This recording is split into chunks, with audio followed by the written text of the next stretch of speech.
नमस्कार दोस्तों, मैं हूं Shalini and you are watching just being legal. आज की इस वीडियो में हम डिस्कस करने जा रहे हैं कुछ ऐसे उर्दू के शब्द जो कि हमारे एफआईआर या फिर जब स्टेटमेंट्स रिकॉर्ड होती हैं उनमें आज भी यूज किया जाते हैं। ठीक है, तो हम ऑलरेडी कुछ उन शब्दों की तो वीडियो कर चुके हैं जो कि हिंदी में थे। अब हम उन शब्दों पे आ जाते हैं जो कि उर्दू में है। अब उर्दू में जो वर्ड्स हैं उनको हम क्यों यूज करते हैं हमारे लोअर कोर्ट्स रिकॉर्ड में, फर्स्ट ऑफ ऑल तो ये जान लेते हैं। क्योंकि जब हमारे इंडिया को इंडिपेंडेंस मिली थी उस टाइम पर, और जब ब्रिटिशर्स आए थे फर्स्ट ऑफ ऑल, तो उस टाइम पर हमारा जो लॉ था वहां पर हम क्रिमिनल लॉ को फौजदारी सिस्टम कहते थे। जो मुस्लिम्स थे, जो मुगल्स आए थे, उनके द्वारा यूज किए जाने वाले हमारे एक तरह से कह सकते जस्टिस सिस्टम में जो क्रिमिनल लॉ था उसको हम फौजदारी सिस्टम फौजदारी कहा जाता था।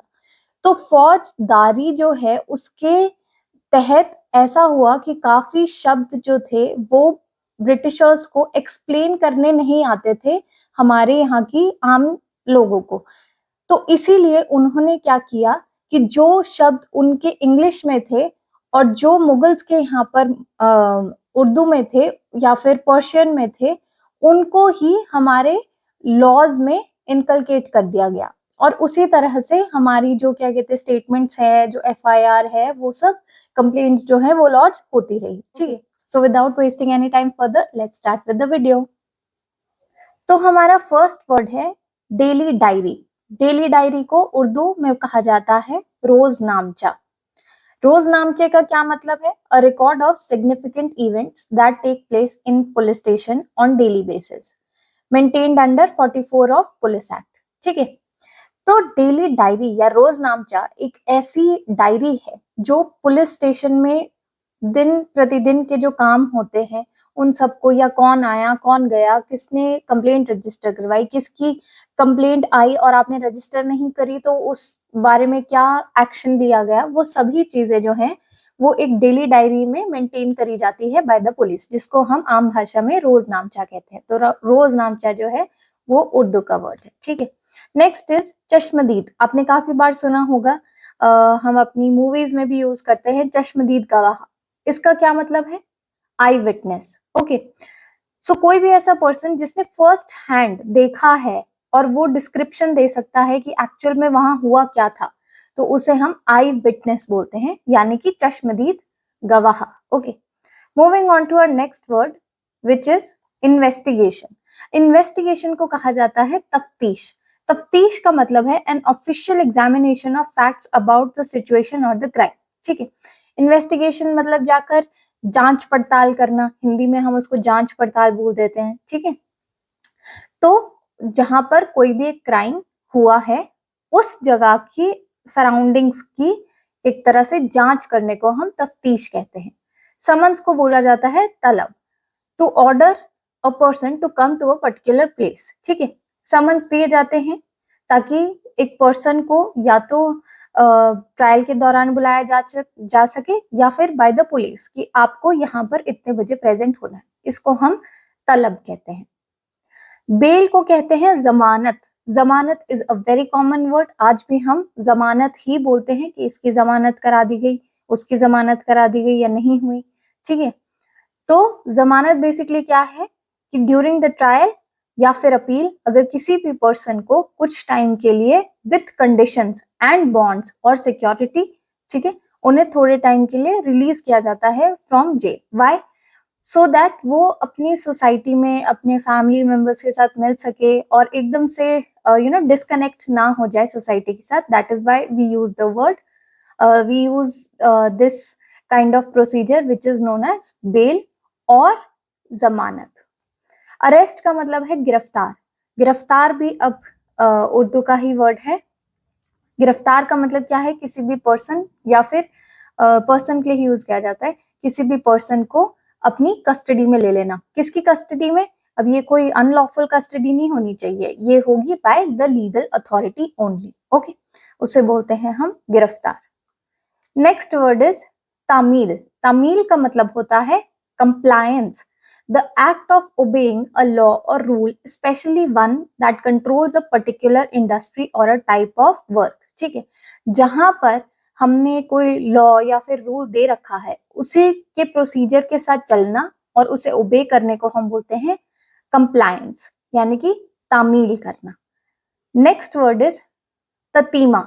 अब हम बोलते हैं ततीमा बयान। ततीमा बयान का मतलब है supplementary statement, adding something extra to complete a document और प्रोसेस।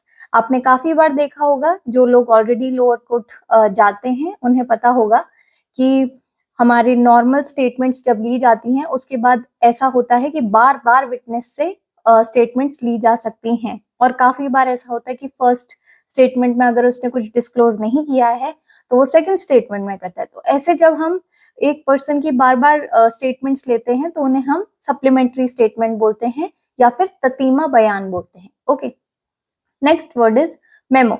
मेमो को लिस्ट भी बोला जाता है, लेकिन इसका मतलब है फर्द।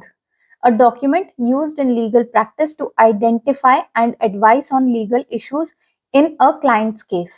Okay, memo basically होता है, अगर आप को पता होगा तो, कोई भी एक डॉक्यूमेंट जिससे पता चलता है कि जैसे हम मेमो पेश करते हैं, विच गिव्स इंफॉर्मेशन और लीगैलिटी और लीगल एडवाइस और telling you that you know these are the legal provisions involved। all these things are known as फर्द। फर्द जो होता है वो अलग अलग टाइप्स की हो सकती है, वो भी हम आगे पढ़ेंगे, और कौन सी फर्द को क्या बोलते हैं वो भी हम आगे पढ़ेंगे। Okay, now our next word is custody. Custody का मतलब होता है हिरासत। सुना है ना हमने, हिरासत में लेना।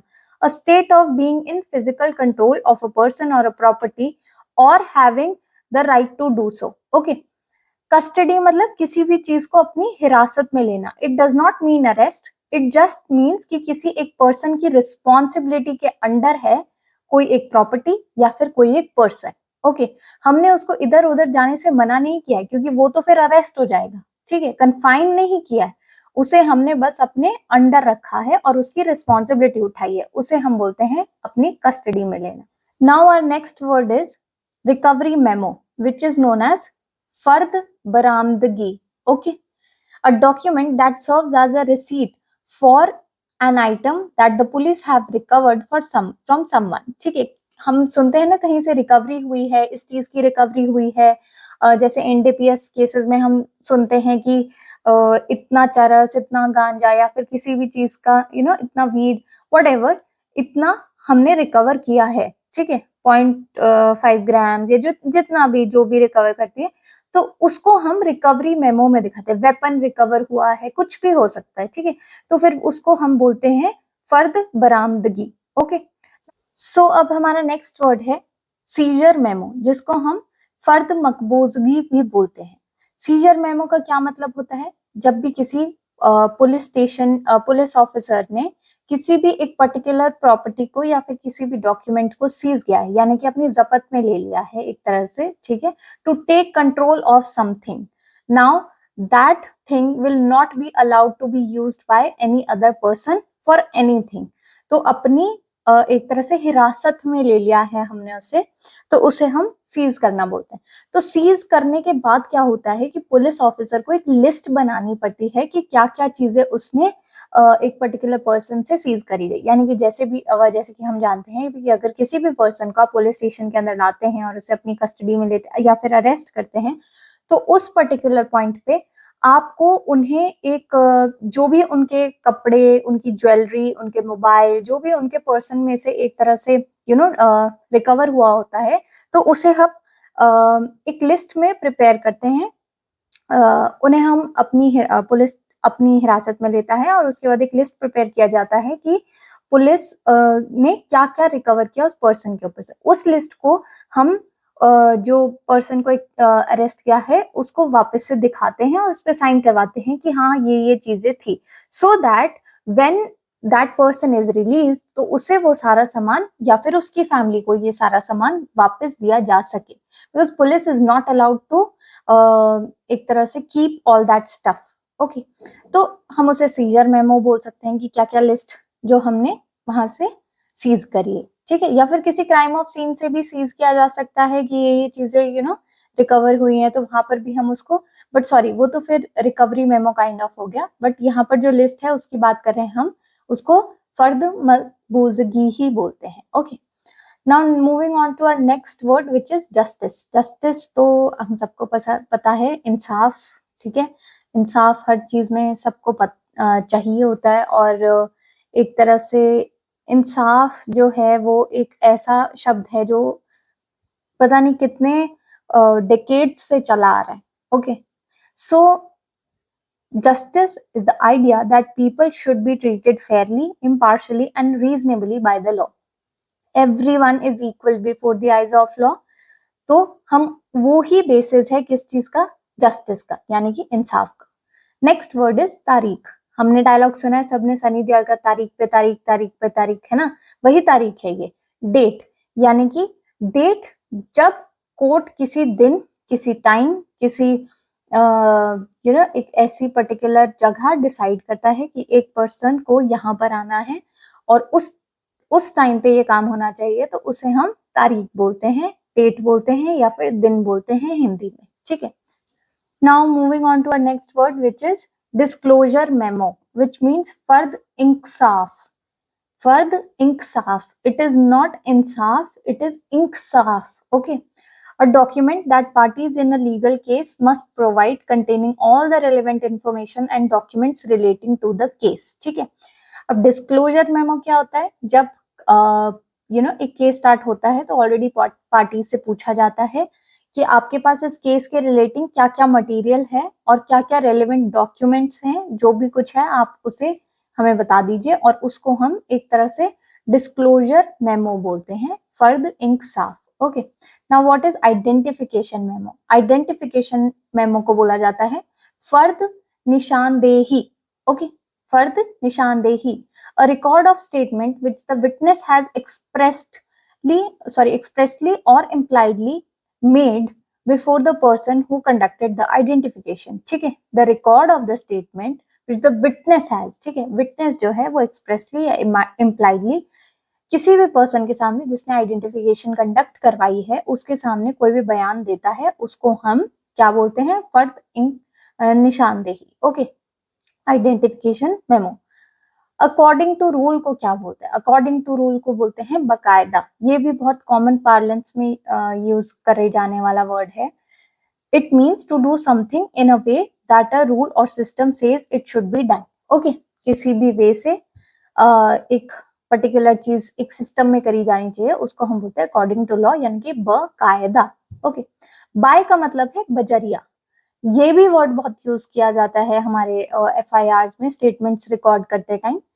इसका मतलब होता है के द्वारा, बजरिया, बाय द वे। ओके, बजरिया so and so, by this and this. Okay, now moving on to our next word which is sent in writing. Sent in writing का मतलब होता है मुरसला, मुरसला, ठीक है।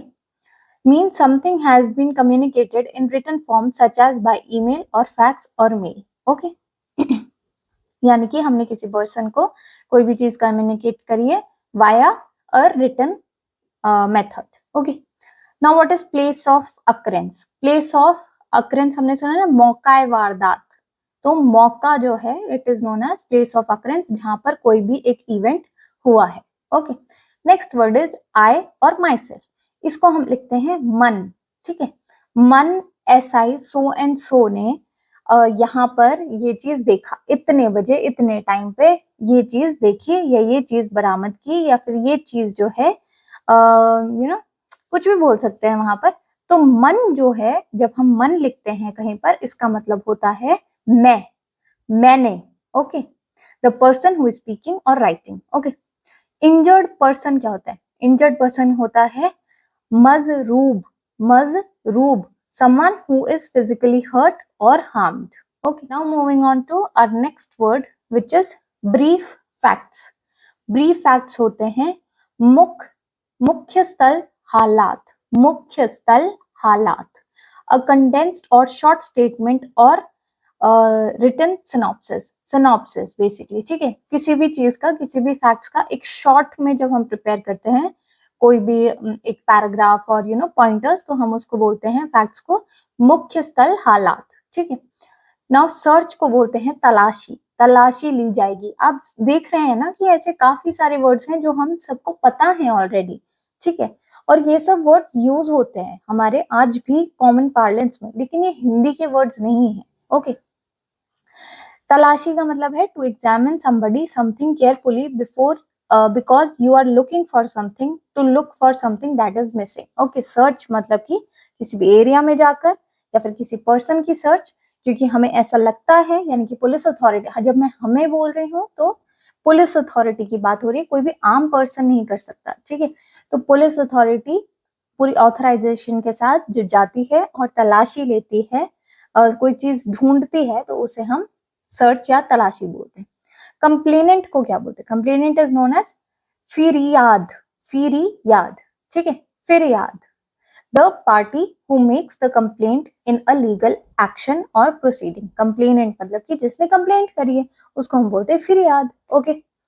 स्पाई का मतलब, स्पाई या फिर इन्फॉर्मर का मतलब होता है मुखबिर, मुखबिर। काफी बार ऐसा होता है ना कि जो हमारे अथॉरिटीज होती हैं, they cannot always work in person everywhere, so they have mukhbirs, spies, for to make the legal system or the lives of the people easy, ताकि, क्योंकि वो हर जगह नहीं पहुंच सकते हर टाइम पे, तो वो अपने एरियाज में छोटे छोटे मुखबिर रख देते हैं जो बताते हैं कि यहाँ पर ऐसा क्राइम हुआ है, यहाँ पर ये हो रहा है, यहाँ पर वो हो रहा है ना। तो these are known as mukhbirs, someone who secretly gathers or reports information, okay. Now moving on to our next word, which is duplicate copies. Duplicate copies को बोला जाता है नकुलात, a counterpart or accurate copy of original document that can be used in the place of original under certain circumstances. Duplicate copies क्या होती हैं? Basically असली copy की ही नकल, ठीक है। तो नकुलात यहाँ पर हम यूज करते हैं वर्ड को। ये किस लिए यूज हो सकता है ओरिजिनल डिस्ट्रॉय हो गई हो, गुम हो गई हो, ऑपोजिट पार्टी नहीं दे रही, तो उन केसेस पे हम डुप्लीकेट कॉपीज को यूज करते हैं, ठीक है। हैपेंड का मतलब होता है सर, सर जद, सर जद, ठीक है, सर जद, इट इज जद नॉट ज, ज के नीचे बिंदु है तो इसका मतलब ज, ठीक है। एन इवेंट और situation to take place usually without being planned first, ठीक है। कोई भी एक हैपनिंग, कोई भी एक इवेंट जो कि हुआ है किसी भी एक पर्टिकुलर जगह पे, उसको हम बोलते हैं happened, it is not usually preplanned, okay. Now our next word is case diary. Case diary को हम बोलते हैं जिमनी, ठीक है, जिमनी। जिमनी इज डिफरेंट फ्रॉम जिमनी ऑर्डर्स, लेकिन उर्दू में केस डायरी को जिमनी बोला जाता है। Now what is the difference between case diary and daily diary? Daily diary जो है वो एक पुलिस स्टेशन के जुरिस्डिक्शन में ऑन डेली बेसिस क्या क्या एक्टिविटीज हुई हैं उन्हें रिकॉर्ड करती है, लेकिन केस डायरी जो है it is maintained by the investigating officer of the specific case. यानी कि अगर कोई एक इन्वेस्टिगेटिंग ऑफिसर है और वो डेली बेसिस पे किसी एक क्राइम को इन्वेस्टिगेट करने कहाँ कहाँ जा रहा है, उसे हम केस डायरी में लिखते हैं, दैट इज नोन एज जिमनी। आइडेंटिफिकेशन का मतलब है शिनाख्त, शिनाख्त, okay, the process of showing, recognizing or giving proof of who or what somebody or something is, यानी कि आइडेंटिफाई करना, किसी एक चीज को पहचान करना, पहचान हिंदी में होता है, और शिनाख्त जो है वो उर्दू का वर्ड है, ठीक है। Moving on to our next word which is daily orders. Now these are known as Zimni orders. The orders passed by a court on day-to-day proceedings is known as Zimni orders, okay, daily orders. अब through का मतलब है बदस्त, बदस्त का मतलब है from beginning to the end, यानी कि बदस्त एक कहते हैं ना, मतलब ऐसे यूज करते हैं थ्रू सो एंड सो। हमें कहाँ से पता चली है कोई बात? थ्रू सो एंड सो, तो वहां पर हम बदस्त बोलते हैं, फ्रॉम दिस पर्सन, एक तरह से, ठीक है, through so and so, okay. Personal search का मतलब है जमा तलाशी, okay, a search of a persons body, clothing और बिलोंगिंग ऑफ प्रोहिबिटेड आइटम्स। किसी एक पर्सन की बॉडी की सर्च करने को जमा तलाशी बोलते हैं, ठीक है। स्टेटमेंट हम सबको पता है बयान बोले जाते हैं, समथिंग दैट यू से और राइट स्पेशली फॉर्मली, जब भी कहीं फॉर्मली पुलिस को ट्रायल में कहीं पर भी कोई भी स्टेटमेंट दी जाती है तो हम उसे बयान बोलते हैं। Okay, now moving on to our next word which is witness. Witness को उर्दू में बोला जाता है गवाह। गवाह कोई भी ऐसा पर्सन जो कि कोर्ट में अपीयर होता है वो बताता है किसी भी केस के रिलेटिंग कि ऐसा हुआ था वैसा हुआ था, जो कि उसने देखा है या फिर उसे उसके सामने हुआ है। ओके, या वो उसको पता है किसी भी तरह से, तो ही और she is known as witness यानी कि गवाह। केस मतलब कि मुकदमा। मुकदमा कोई भी सिविल या क्रिमिनल ट्रायल जो कि चल रहा है कोर्ट में, उसे हम मुकदमा कहते हैं एक तरह से, ठीक है, which has to be decided by the judge. Okay, कोई भी ऐसी लीगल प्रोसीडिंग्स जो कि जज के सामने होती है उन्हें हम मुकदमा कहते हैं, केस बोलते हैं। पेस्ट का मतलब होता है चस्पा, टू स्टिक समथिंग, ठीक है।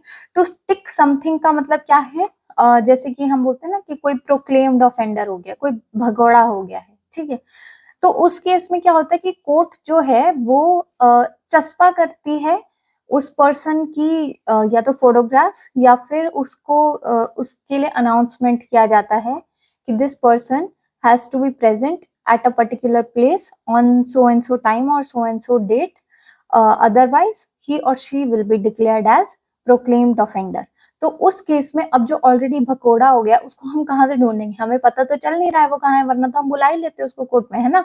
तो उस केस में हम क्या करते हैं कि या तो कोर्ट प्रेमाइसेस के बाहर या फिर उसके होम स्टेड यानी कि उसके घर के गली के बाहर या जहां पर वो रहता है ना, वहां पर बड़ा बड़ा पोस्टर जो है वो चस्पा कर देते हैं, बेसिकली एक तरह से पेस्ट कर देते हैं। ओके, नेक्स्ट वर्ड इज उर्फ। उर्फ मतलब एलियस। आपने देखा होगा केसेस में काफी बार ऐसा लिखा जाता है कि असली नाम की जगह फॉर एग्जाम्पल लिखा जाता है संदीप एलियस सनी। ओके, तो सनी जो है वो उसका फॉल्स नेम है, क्योंकि काफी बार we try to conceal the what do you say it identity of the person, and it is a kind of nickname which is given to the person, false name given to a person to be used in a case. Okay, तो that is known as alias यानी कि उर्फ। Okay, Sandeep उर्फ सनी, ऐसे काफी बार cases में होता है, ठीक है। तो moving on to our next word now which is as per procedure. बदस्तूर, in accordance with law. Okay, as per procedure मतलब according to law, बदस्तूर। Okay, weapon होता है असला। असला काफी गानों में भी यूज होता है वर्ड, तो आई एम डैम श्योर आप सबको ये वर्ड तो पता ही होगा। an object which is used for fighting or killing people such as gun, knife, bomb, etc. Everything which contains ammunition usually used to harm people, that is known as weapon. Okay, or without ammunition also like knife or you know anything it can be, तो उन सब चीजों को हम असला बोलते हैं। By hand, दस्ती। दस्ती समन होते हैं ना, बाय हैंड समन यानी कि आप पर्सनली जाके किसी एक पर्सन को कोई भी एक चीज देते हैं, जैसे कि समन्स देते हैं, तो दस्ती समन्स, ठीक है, by hand summons. According to का क्या मतलब होता है, तहत। अब ऊपर देखिए एज पर प्रोसीजर को हम बोलते थे बदस्तूर यानी कि according to law, according to को क्या बोलते हैं, तहत, ठीक है। आपने सुना होगा ना कि आईपीसी की धारा 302 के तहत, है ना, यानी कि according to 302 of IPC. Okay, now we will be using Bharatiya Nagarik सुरक्षा संहिता के एग्जाम्पल्स या फिर भारतीय न्याय संहिता के examples, because laws have changed. Okay, so even we have to change. आदत पड़ी हुई है ना आईपीसी यूज करने की। चलो, moving on to next word which is dismiss. Dismiss होता है बर्खास्त, ठीक है, बर्खास्त। टू ऑफिशियली एंड और स्टॉप अ लीगल केस, किसी भी चीज को खत्म करना, बर्खास्त कर दी। ये पुराने जमाने में यूज होता था ना, राजा महाराजा यूज करते थे, ये सभा को बर्खास्त कर दिया जाए, यानी कि to end the proceedings. Okay, now our next word is ownership. Ownership को होता है मालिकियात। मालिकियात यानी कि a legal right to use or process and give away a thing whether it is tangible or intangible. कोई भी ऐसी चीज जो कि आपके you are possessing it, you have the right, you have the title of that, तो उसे हम बोलते हैं मालिकियात, यानी कि मेरी ओनरशिप है इस चीज पर. Okay, next word is also very common word, equity, मतलब बरी, बरी कर दिया गया है उसे. Officially declare that someone is not guilty of the crime. Okay, यानी कि हमने उसको जो चार्जेस लगे थे उससे उस पर्सन को बरी कर दिया है. ओके, सेटलमेंट इज राजीनामा. राजीनामा, ये भी वर्ड बहुत कॉमन पार्लेंस में यूज होता है. सेटलमेंट का मतलब है किसी भी दो पार्टीज के बीच में जिनके बीच में लीगल डिस्प्यूट था, अब उनके बीच में समझौता हो गया एक तरह से. ठीक है, राजीनामा हो गया है, compromise. Okay, now moving on to next word which is disclosure. Disclosure होता है इंकशाफ. इंकशाफ हमने पढ़ा था ना डिस्क्लोजर मेमो पहले, वहां पे फर्द इंकशाफ था ना, अब यहाँ पे डिस्क्लोजर का मतलब है इंकशाफ, to make available evidence that either supports or undermines the respective party cases. कोई भी ऐसी चीज जो कि केस से रिलेटेड है which is important to the case, that needs to be disclosed by the parties, both the parties. Okay, so disclosure का मतलब होता है इंकशाफ. ठीक है, इंकशाफ. नेमली का मतलब होता है अजाने, दैट इज टू से, टू बी स्पेसिफिक. इसका मतलब क्या है, जैसे हम बोलते हैं ना, ऐसे सेंटेंस यूज करते हैं, अजाने नेमली सो एंड सो पर्सन. ठीक है, तो आप लोअर कोर्ट रिकॉर्ड्स में देखेंगे तो वहां पर यूज होते हैं ये वर्ड्स, अजाने संदीप एलियस सनी. ओके, अजाने संदीप उर्फ सनी ने ये काम किया है. I am sorry to use all these names but these are just hypothetical names. Okay, so namely मतलब अजाने. ओके, अपॉर्चुनिटी का मतलब होता है मोहलत. मोहलत हम बोलते हैं ना, आपको इतनी मोहलत दी गई है कि आप इतने टाइम में ये काम कर दीजिए, otherwise you will be punished for something.